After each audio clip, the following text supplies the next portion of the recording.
तो फाइनली छोटी गाड़ी देने के मूड में आ गए हो? फाइनली गाड़ी लेने के मूड में आ गया हूँ। देखो, लोगे तो छोटी। हाँ, वो हम बोल ही चुके हैं इतनी बार, इसलिए हाँ, कह सकते हो आप भी। ऐसा हम ड्रामा तो नहीं कर सकते कि अब मैं बोलूँ कि अब मैं पहली बार कह रहा हूँ कि मुझे छोटी गाड़ी लेनी है। तो मतलब अब हम सिर्फ कॉन्वर्सेशन पे नहीं है, अब हम खरीदने की कगार पे हैं। हाँ जी। ठीक है, तो मतलब करें। जैसे हमने बात करी कि भाई हमें गाड़ी लेनी है, ये तो फाइनल हो गया, पर कुछ तैयारियां हैं जो हमें करनी है, उसकी वेट कर रहे हैं कि वो उसके लिए हम तैयार हो जाएं, उसका पोटेंशियल पूरा एक्सट्रैक्ट करने के लिए, उसको अपने दर्शकों तक ठीक से कन्वे करने के लिए, वो मैसेज जो हम करना चाहते हैं उसमें हम थोड़े से निपुण तो नहीं, पर कम से कम कुछ थोड़े से सक्षम हो जाएं, तो फिर गाड़ी ले लेंगे। ठीक। भाई जैसे हमारी कैमरा मैनशिप और अच्छी हो जाए, एडिटिंग और अच्छी हो जाए, हमें साउंड वाउंड डालनी आ जाए। हाँ, तो भाई उसमें गाड़ी। ठीक है, चलो। क्योंकि गाड़ी लेते ही मैं तो एक्साइटेड हो जाऊंगा, अपने काम कराने लग जाऊंगा, चलाने में एंजॉय करने लग जाऊंगा। आप भी उसको देख देख के खुश होते रहोगे, मजे लेते रहोगे, पर फिर हम पहले तेरा फिट हो जाए उसको एक्सट्रैक्ट करने के लिए। ठीक। ठीक। ठीक। अच्छा ठीक है, तो ठीक है। हाँ, तो अब मुद्दे की बात क्या है? अभी क्या बात बतियाने वाले हम? मैं ये वो एक प्रोसेस थोड़ा बनाना चाह रहा था कि हम नई गाड़ी खरीदें कैसे और कौन सी, उस पर पहुंचने का प्रोसेस इलस्ट्रेट करना चाह रहा था। अच्छा, ये जैसे एक बार कहा था कि हमें देनी तो सदरी हुई है, पर हाँ कैसे डिसाइड हाँ करें? हाँ, वैसे ही वैसे ही। करो। तो तब हमने रफली बात की थी, अब मैं थोड़ा उसकी और डिटेल में जाके उस क्वेश्चन का आंसर डिराइव करना चाहता हूँ, जैसे वो प्रोफेसर लोग करते हैं ना, hence left hand side is equal to right hand side, hence proved, इस तरीके की थ्योरी। मतलब I want to spell out my needs to you and I want to do a brainstorming कि भाई हमें कौन सी गाड़ी लेनी है। हमें सदरियों क्यों देनी है? नहीं, इरशाद। मैं ओपन भी हूँ, ऐसा भी हो सकता है इस ब्रेनस्टॉर्मिंग में अगर कोई हमें लगे कि नहीं हमें ये नहीं लेनी है वो लेनी है, तो हो सकता है मैं वो भी सोच लूंगा। और मैं तो क्या मतलब हमें लेनी है, तो हम वो उस तरफ भी जा सकते हैं। तो Hyundai i10 1 litre turbo. Detail में समझाता हूँ मैं आपको कि करना क्या है। शीशे से शीशा टकराए। नहीं भाई, वो भी छोटी गाड़ी है और 1 लीटर है, और वो उसमें भी नीड सारी टिक बॉक्स होती हैं, तो फिर वो क्यों नहीं लेनी, इस पे भी बात करेंगे। मैं तो इरशाद। लिख के जैसे बताना चाह रहा था कि भाई मुझे स्मॉल गाड़ी, वही तो भाई हम बोल ही चुके हैं, और अंडर 4 मीटर का मतलब सब्सटैंशियली छोटी गाड़ी चाहिए, गो एनीवेयर कैपेबिलिटीज चाहिए कि वो गाड़ी कहीं पे भी चली जाए, कहीं भी चले, मुझे जंगल में नहीं जाना उसको लेके, नदी में नहीं जाना, पहाड़ों में नहीं, ऑफ रोड नहीं करना मुझे, पर जो हमारी शहर की रोड स्लैश ऑफ रोड वाली सड़कें हैं वो कहीं भी बिना सोचे समझे चली जाए, और कहीं से भी मतलब कि शहर में भी चले, हाईवे पे भी चले, गलियों में भी चले, मार्केट्स में भी चले, किसी को दूसरे को चलाने को देनी हो वो भी चला पाए, ड्राइवर, वैले, सर्विस, मैकेनिक। मतलब कई बार मैंने देखा है कि मैं जैसे थोड़ी सी कोई यूरोपियन ब्रांड्स लेता हूँ तो उनको हर एक कोई चला नहीं पाता, कि किसी का वो पता चलता है यार वो फिफ्थ गियर रिवर्स गियर की जगह है, किसी के इंडिकेटर उल्टे हैं, उन गाड़ियों में आपने देखा है, आपने बैक कार रखी है कि थोड़े से बिहेवियरल प्रॉब्लम्स होती हैं, they are not easy to adapt to, उनको थोड़ा सा सीखना पड़ता है। नहीं, एक तो पहले ये जो वैग कार्स के प्रति आपने जो एक अजीब सी हाँ। वियर्ड सी खुन्नस बना रखी है ना, उसको निकालो। उसका जो रिवर्स गियर था कितनी सदियों पहले था। अब ना, आई थिंक जिस बच्चे को गाड़ी चलानी नहीं आती उसको भी पता होगा रिवर्स गियर कैसे लगता है। नहीं, सबको तो नहीं आती यार, जो जिन्होंने वैग गाड़ी नहीं चलाई और वो पहली बार बैठते हैं उन्हें ये भी नहीं पता होता कि क्लच दबा के स्टार्ट करनी है। और आपने देखा वैग कार में से एक सेल्फ लो, अगर वो नहीं ली तो उसको फिर वापस पूरा जाके फिर स्टार्ट करनी पड़ती है। भाई अब भाई साहब, एक जापानी सेकेंड। गाड़ियां तो जितनी मर्जी सेल्फ लेते रहते हैं। चचा जान, ये जो क्लच दबा के आप बात कर रहे हो ना, हाँ। ये as a safety precaution feature add करा गया था, बुद्धिजीवों ने करा था ये। आप कि अब सिर्फ वैग गाड़ियों में नहीं रहा है, अच्छा ये हर गाड़ी में आ चुका है कि आपको क्लच दबा के गाड़ी स्टार्ट करनी इग्निस भी ऐसी होगी। स्टार्ट होती है? जी सर। क्या बात कर रहे हो? और उसमें भी वही है, अगर सेल्फ ऑफ हो गया तो वापस चाबी बंद करिए। So this is a safety feature that has been added, that is nothing to do with ये अ वैग वैग कार। वालों ने दूसरी गाड़ियों में पहुंचा दिए सब। इसमें वैग ने कुछ नहीं करा, ये वही बुद्धिजीव हैं जो डिसाइड करते हैं तेल कौन सा पड़ेगा, गाड़ी में हम माइलेज मार देंगे। तो ये जो बड़ी बड़ी ऑटोमोटिव बॉडीज हैं जो खुद गाड़ी नहीं चलाते हैं क्योंकि उनको पीछे बैठना होता है because they are earning so much, ये उन लोगों ने डिसाइड करा है। पर फिर भी मुझे वो थोड़ी डिफिकल्ट लगती हैं, ऐसा लगता है कि क्योंकि उसमें भी क्लच दबाना पड़ता है, पर उसका क्लच आपको पसंद नहीं है, किसका? वैग का। नहीं, मेरे को तो लग रहा था कि जापानी गाड़ियों में ये सब मुसीबतें नहीं होती। वही तो, अब जैसे ही आपको पता चला तो अब क्या वैग के प्रति खुन्नस है? कोई खुंदस नहीं। तो फिर खत्म करो ना, छोड़ो। वैग नहीं पसंद है, नहीं पसंद है, हाँ, उसमें नहीं पसंद। क्यों तर्क वितर्क में जा रहे हैं हम? हाँ ठीक है, तो ईच इज ओन। मतलब मेरी नीड्स में मेरी जो भी ज़रूरतें हैं उसमें मुझे ऐसा लगता है कि वैग जो है वो फिट नहीं होती। वैग मतलब कि वोक्सवैगन ऑडी ग्रुप ग्रुप। की जो गाड़ियां हैं उनको हाँ, हम मैं वैग उसी पे बोलते आ रहा होते था हैं। कि जो हैचबैक चाहिए उसमें वॉक्सवैगन ऑडी ग्रुप की कौन सी आती है वैसे भी अब? शायद काइलैक हो 4 मीटर के अंदर, बाकी तो सब 4 मीटर से बड़ी हो चुकी है। है ना? हाँ, तो एक ही गाड़ी है जिसमें बहुत सारे रीजंस ऐसे हैं जिस पे भी हम आएंगे कि वो हम उस पर क्यों नहीं जाएंगे, क्योंकि आएंगे। कहीं ना कहीं हमें पता है कि हम कायदा नहीं दे रहे हैं। हाँ, यस।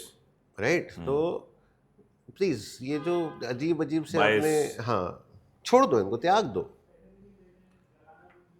जो एक और फिर मेरा थोड़ा सा ज़रूरी पॉइंट है, I want my car to be easy to maintain. मेरी गाड़ी आसानी से मेंटेन हो कहीं पे भी, मतलब कहीं सड़क पे ख़राब हो जाए, कहीं गली में हो जाए, दूर दराज हो जाए, कहीं भी हो जाए। जैसे जैसे हम पहले भी ये बात करते हैं कि भाई कई टाटा, महिंद्रा, हुंडई, सुजुकी, इन सब के डीलरशिप और सर्विस नेटवर्क काफ़ी अच्छा फैला हुआ है और कहीं पे भी ठीक हो जाती है गाड़ी। रोड साइड लोग भी इनको समझ लेते हैं।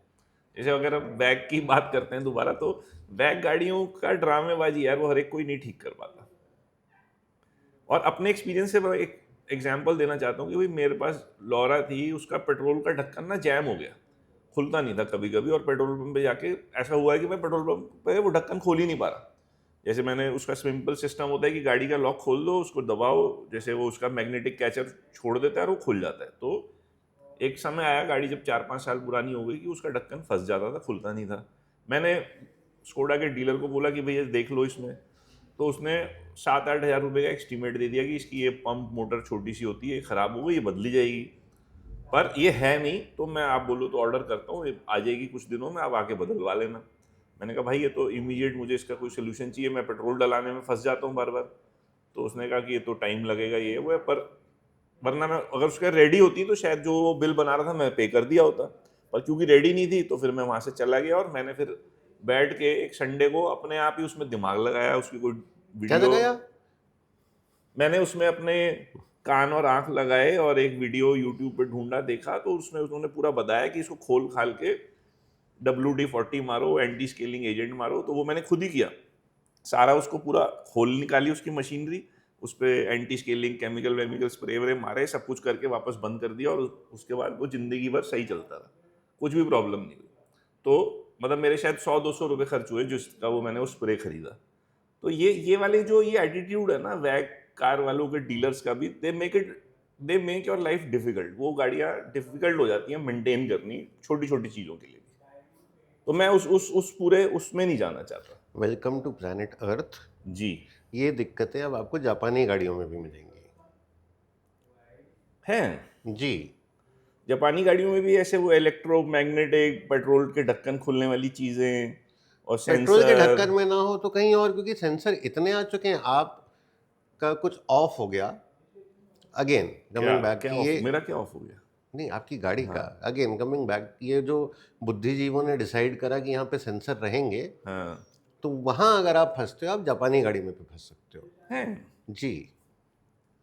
मुझे नहीं लगता ऐसा होगा। ओके, मेरी इग्निस का पावर विंडो लेफ्ट साइड का पैसेंजर सीट का खराब है। अच्छा, ठीक इतनी है जल्दी जी। खराब भी हो गया? भाई मैंने तो पहली बार एक्सपीरियंस करा है कि पावर विंडो का स्विच खराब भी होता है, और स्विच खराब है, सब चेक करा दिया।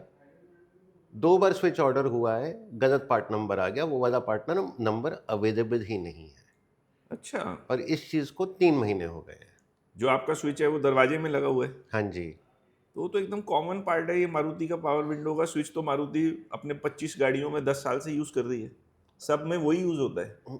चेंज हो गया है अब। नहीं, नहीं। स्विफ्ट सर इतने सारे बड़े-बड़े जो कार रिव्यू लेते हैं ना हमेशा मारुति की नई से नई गाड़ी में बैठ के, अभी विक्टोरियस में बैठ के भी किसी में का मैंने रिव्यू सुना है, ऑटो कार इंडिया जर्नलिस्ट का, उसने कहा ये वही स्विच है जो सबसे पहले स्विफ्ट में जनरेशन 1 में 20 साल पहले आया था, मारुति वही स्विच गियर यूज़ कर रही है। दिखने में पूरा वैसा है, अच्छा, अंदर से जहाँ उनकी प्लेसमेंट्स हैं, वो फ़र्क है। पीछे से चेंज हो गए, जी। ऊपर से वैसा ही है। हाँ जी। ठीक है, ठीक। तो फिर आपको स्विच नहीं मिला जी। और अब आपके पास हाथ से उतारने की ऑप्शन भी नहीं है।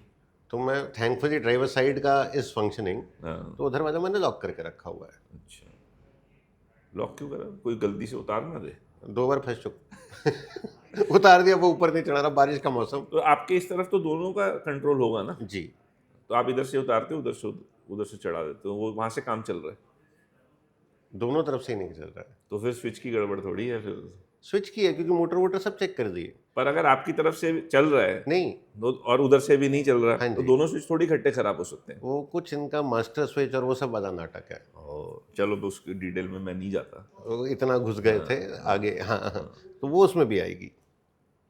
आई एग्री कि ठीक है, समय के साथ गाड़ियां सभी थोड़ी सी टेक्निकली डिफिकल्ट होती जा रही हैं, वो इजी टू मेंटेन वाला फैक्टर थोड़ा कम होता जा रहा है, सेंसर बढ़ते जा रहे हैं, ये सब स्विच गियर ये सब कॉम्प्लिकेटेड होते जा रहे हैं। पर अगर हम लाइक टू लाइक कंपेयर करें तो ऐसा नहीं कि मारुति का फिर भी शायद ये कुछ उन बाकी चीज़ों से बेटर है। टाटा, महिंद्रा, टोयोटा, वैग। मारुति और ह्युंडई 2 कंपनीज ऐसी हैं जिसके आपको पार्ट्स अवेलेबिलिटी बाकी सबके कंपैरिजन में इजीली मिल जाएगी।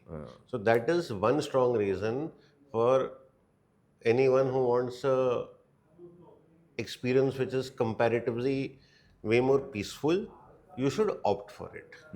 क्योंकि उसमें कभी कभी कोई एक छुपा हुआ पार्ट या सेंसर अगर ऐसा चला गया तो कहिए आप वेट कर रहे हैं उस पार्ट की। उस मामले में both Hyundai and Suzuki and Toyota are comparatively better. Thank you sir, कोई बात से हमारी एग्री कर ली आपने आज। जी। तो इजी टू मेंटेन वाला मेरा एक पॉइंट हो गया जो मैं लिख के लाया था। एक बात है रिलायबिलिटी, जो इजी टू मेंटेन का कज़न ही है ये पॉइंट, कि रिलायबल होनी चाहिए गाड़ी। थोड़ी बहुत ऊपर नीचे का पेट्रोल डल जाए और कैसे भी सड़कें वड़कें हों, कैसा मौसम हो, बहुत ज़्यादा गर्मी में कूलेंट ना फेंके गाड़ी, एसी अच्छा चलता रहे। ये भी मेरा बायस है कि ये जो भी दूसरी गाड़ियां हैं ना, इनमें ये सब चीज़ों में ये थोड़ी सी उतनी निपुण नहीं होती जितनी मारुति की या सुजुकी की गाड़ियां, जितनी अच्छी हमारे क्लाइमेट और कंडीशंस को समझ चुकी हैं। इस पे हमारी एक बार बात हो चुकी है जहाँ पे हमने इंडियन डोमेस्टिक मार्केट की बात करी थी, मैंने करी थी, और मैंने रियलाइज़ करा था कि उसका कॉपीराइट इन्फ्रिंजमेंट बहुत ज़्यादा हो रहा है। आपने कराया नहीं कॉपीराइट, तो जो नहीं कराता फिर वो इन्फ्रिंजमेंट नहीं कहलाता। ना कोई रॉयल्टी मिली ना कुछ हुआ। तो इसकी चाय अलग पी जाएगी। आपके पास उसका कोई हक ही नहीं है। What the fuck? हाँ, I got no हक। यस, बिल्कुल, बहुत अच्छे पोएट आपके अंदर उभर रहे हैं आजकल। तो रिलायबिलिटी मेरा एक ये भी पॉइंट है जिसकी वजह से मैं मतलब आई वॉन्ट टू से कि मुझे ऑडी, BMW, मर्सिडीज ये सब गाड़ियाँ रिलायबल नहीं लगती। मैं इनकी छोटी गाड़ियों पे भी बार बार टेम्प्ट होता हूँ कि जब इनकी ए सीरीज़ की कोई छोटी गाड़ी आती है या BMW की पहले छोटी हैचबैक 2 सीरीज़ आती थी, पर मुझे ये रिलायबल नहीं लगती। मुझे लगता है कि ये गाड़ियाँ रास्ते में धोखा देती हैं। जरा सा भी पेट्रोल 19-21 डाल दो, इनकी तबीयत ख़राब हो जाती है, कभी कोई सेंसर प्ले करते हैं, कोई सर्विस इश्यूज आते हैं।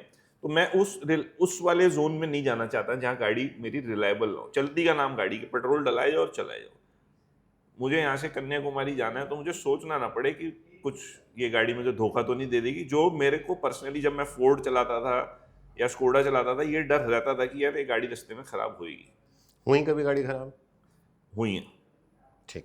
और ऐसी सीरियस नहीं खराब होती थी, पर छोटी मोटी कोई हो जाती थी कि मतलब हैरानी की एक बात बताता हूँ आपको। मैंने एक बार कहीं राजस्थान के बड़ी इन रोड्स पे था मैं, और 48 डिग्री टेम्परेचर था और मेरा पेट्रोल कम था। मैंने वहाँ किसी पेट्रोल पंप से पेट्रोल डलाया, फोर्ड फोक वो थी मेरी गाड़ी, फोर्ड फ्यूजन। तो पेट्रोल डलाने के बाद थोड़ी देर बाद गाड़ी मेरी मिसिंग करने लगी। अब मेरे को लगा कि भाई इसने कोई गंदा पेट्रोल डाल दिया और मेरी गाड़ी में कचरा फचरा आ गया और अब मैं फंसूंगा यहाँ पे, स्ट्रैंडेड हो जाऊंगा। तो मैं अगले पेट्रोल पंप पे रुका, मैंने सोचा कि थोड़ा और डलाता हूँ कि डाइल्यूट हो जाए या कुछ ऐसा, मैंने दिमाग लगाया। तो वहां जाके मैंने देखा कि पेट्रोल ढक्कन जो है ना वो पूरा बंद नहीं था टाइट, और एयर जा रही थी उसमें। एयर जा रही थी। और ये गाड़ी इतनी वो है सेंसिटिव कि बस वो पेट्रोल ढक्कन जिसने पूरा टाइट नहीं बंद किया, एयर चली गई तो उससे वो गाड़ी मिसिंग करने लग गई और मुझे लगा कि कचरा आ गया या कुछ हो गया। ऐसे ही एक बार मैं स्कोडा में भी कहीं जा रहा था, बहुत अंदरूनी सड़कें थी, गर्मी का मौसम था, तो मेरी गाड़ी गर्म होनी शुरू हो गई। मुझे रास्ते में रुक के मुझे उस पर सर्विस स्टेशन से पानी कंडेंसर पे कराना पड़ा कि उसके कंडेंसर जाम हो गए थे किसी वजह से, मिट्टी से ही, कि भाई जहाँ रेत वेत इतनी ज़्यादा कंडेंसर पे जमा हो गई कि मुझे उसको हाफ वे कहीं रुक के उसको क्लीन कराना पड़ा, फिर गाड़ी ठीक हो गई। At the same time Suzuki में मुझे लगता है, या ये तो हुंडई में भी इतना नहीं होता, महिंद्रा में भी नहीं होता, ये इन गाड़ियों में यूरोपियन ब्रांड्स में थोड़े नखरे होते हैं। ठीक है। हाँ हाँ, मुझे ऐसा लगता है कि हाँ, नहीं। और एंड अगर आप अपने एक्सपीरियंस से भी देखोगे ना, कभी भी फ्लैट बेड पे क्रेन से जो गाड़ी जाती है, कभी भी आपको मारुति की गाड़ी नहीं दिखेगी, हमेशा ये जर्मन और यूरोपियन फोर्ड फिएट यही दिखेंगी। मारुति की गाड़ी इस वजह से भी नहीं दिखती है क्योंकि उसका काम हर कोने में हो जाता है, हाँ, हर गली कोने में, तो उसको फ्लैट बेड पे ले जाने की जरूरत पड़ती नहीं है। वो भी है। अगेन वही हाँ, रिलायबिलिटी एंड सर्विस हाँ, नेटवर्क वाली जो तो बात इसीलिए है। मैंने कहा कि वो दोनों कजन भाई हैं, बिल्कुल तो मुझे दोनों भाई चाहिए साथ। ठीक। तो ये हो गया। और एक मेरा जो मैंने पॉइंट लिखा है जी कि मुझे light weight manual peppy, peppy मतलब कि गाड़ी एकदम फराटे जैसे, जो उसका इनिशियल पिकअप में कोई लैग ना हो, सिर्फ 0 to 20 कह लो, 0 to 40 कह लो, तो उसमें मैं लैग नहीं चाहता। तो इसलिए मैं टर्बो भी डिलीट कर रहा हूँ अपनी सिलेक्शन में से। भारी गाड़ियाँ नहीं चाहिए मुझे, एकदम हल्की फुल्की गाड़ी चाहिए। इनवैलिड पॉइंट बट ठीक है, क्यों इनवैलिड है? क्योंकि खुद ऐसे ड्राइवर हो ना कि किसी भी गाड़ी को घुमा लोगे जिस भी तरीके से घुमाना होगा, हाँ। जहाँ पे देख रहे होगे कि क्लच थोड़ा ज़्यादा दबा के एक्सीलरेटर देना है वो भी कर दोगे, तो for you it is an invalid point. तो हाँ, जो नहीं भी है इनवैलिड कुछ हद नहीं तक। है इनवैलिड। पर फिर भी ये देखो फर्क तो पड़ता ही है ना। जितनी भी मैंने टर्बो वाली गाड़ियां चलाई हैं उनमें शुरू में एक वो तो आता ही है भाई, यू हैव टू वो कौन? Find your power band.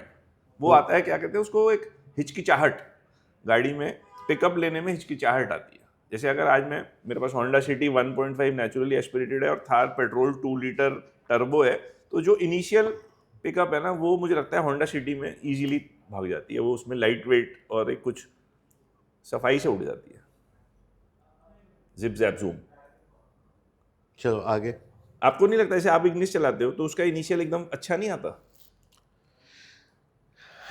नहीं बताओ ना, बताओ इतना। तो उसको पेपी नहीं बोलते, उसको लीनियर पावर डिलीवरी बोलते हैं हिंदी में। Linear power delivery, LPD. ठीक है, मुझे एलपीडी चाहिए। और जिस भी रीजन, मतलब जिस भी रूट से आए, वो लाइट वेट से आए, मैनुअल से आए, नॉन टर्बो से आए, तो मुझे लीनियर पावर डिलीवरी वो तो नॉन टर्बो और मैनुअल से ही आएगा। हाँ, तो ये मेरे बेसिक क्राइटेरिया से, ठीक ये है। मेरी नीड्स हैं, जो गाड़ी इसमें फिट होती है मुझे वो लेनी है। ठीक और है। मुझे ऐसा लगता है बार बार कि इसमें सजेरियो फिट होती है। यस। तो ये जो इतनी सारी भगदौड़ी करी है, हाँ, अगर इसको हम हटा के सीधे शॉर्ट में बोल दें कि ये जो शराफत का, नकाब, हाँ नहीं क्या कहेंगे, प्रतिबिंब है, इसके अंदर वो जो एक चुल की बहुत बड़ी दुकान है, वो चाहती है कि मैं एक एकदम बेसिक हैचबैक लूँ और उस पे मैं रोड्स में ऑटोक्रॉस खेलूँ। मैं ऐसे बोलना नहीं चाहता। वही चाहते नहीं हो बोलना, पर मैं अंदर से तो वही। ऐसा कोई भी जो हमारे 5-10 लोग देख रहे हैं उनको ये नहीं कहना चाहता कि हम अनसेफ नहीं, मैं ड्राइविंग सेफ्टी हैबिट्स को ना कहीं मैं पे भी बोले सेफ्टी कि भाई सड़क पे ऑटोक्रॉस मैं नहीं खेलना चाहता। हमारी सड़कें ऑटोक्रॉस की ट्रैक जैसी हैं, तो बस मैं उन पर गाड़ी चलाना चाहता हूँ और मैं जल्दी कहीं पहुंचना भी चाहता हूँ और मुझे रास्ते में मजा भी आना चाहिए जब मैं गाड़ी चला रहा हूँ। पर मैं रेस नहीं कर रहा सड़कों पे।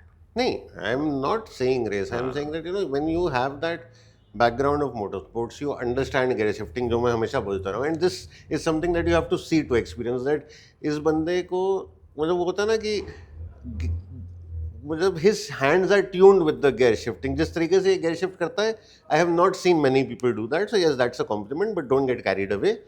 So नहीं, I am already carried away. ठीक है, good. मैं बोलना चाहता हूँ अपने दर्शकों को कि आप कमेंट करिए, आप बताइए, हम लोग आपको मिल के अपनी गियर शिफ्टिंग दिखाना चाहते हैं, कोई देखना चाहे तो हमें कमेंट करिए। We can organise a Shyam Saran meet for our 10 viewers. भाई I was about to say that. तो आपने जैसे कहा कि ऑटोक्रॉस सड़क पे वो दमे के मरीज, सिगरेट कम पिया करो, बीड़ी पे आ जाओ। हाँ मतलब yes, you don't have to, I know that most of the time you are driving within city limits only, speed limits, yet the way you can extract power out of a car, वहाँ पे somewhere a smaller hatchback you feel will satisfy that चुल, so let's at least be honest. Celerio.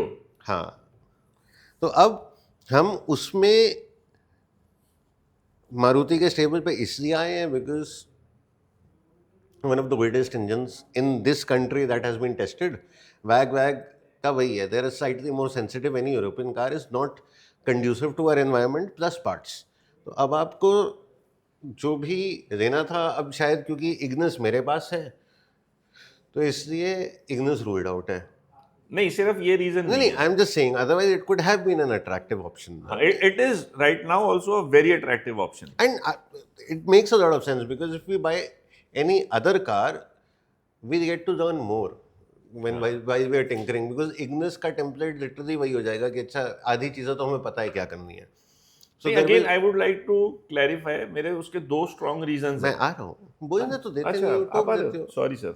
हाँ, टोक देते हो। तो एक तो वो हो गया कि इग्निस का कहीं ना कहीं हमें टेम्पलेट पता है, तो उसमें वो एक्साइटमेंट ऑफ सर्च नहीं रहेगी। और दूसरा अगर देखा जाए तो इग्निस कहीं ना कहीं is a tall boy design. हाँ, हाँ, आप जानते हो मुझे, मतलब you know my feelings. I don't know your feelings, not at all. तो वो कहीं ना कहीं टॉल बॉय डिजाइन है। Celerio thankfully still falls under that classic hatch category। एक वो, और उसके साथ साथ जो बहुत बड़ी खाज है कि साथ में 1 लीटर के इंजन की गाड़ी को जो पता नहीं 65 bhp होगी, उससे मैं लोगों का बैंड बजाऊंगा उससे। Yes. तो I completely get it. And then the with that poker face, जब आप किसी और को देख के मनी मन हंस रहे होगे, लौट रहे होगे कि हे तेरे को बेटा ये सजरियों ने आज तू कहाँ कौन से चुल्लू भर पानी में जाके डूबने वाला है, so you want that and that's perfectly fine. I मतलब इग्निस ना थोड़े से कुछ एंथुजियास्ट्स ने ऑलरेडी खरीदी हुई है, वो ट्रैक व्रैक के लिए बना चुके हैं, चला चुके हैं, and if an Ignis does something remarkable, people will not be that smitten with it, because yes, the few people who did it for the first time in Ignis, अब वो टेम्पलेट बन गई। हाँ, so it is not underrated anymore, I would say, in the driving enthusiast community at least. या अभी वो कौन सा एक कोई कप हो रहा है, उसके लिए their choice of car is an Ignis now. अच्छा, जैसे पहले वो पोलो कप होता था और सब कुछ, तो पहले when people had their go to car was the Polo, now that Polo is no more, people are picking that car up।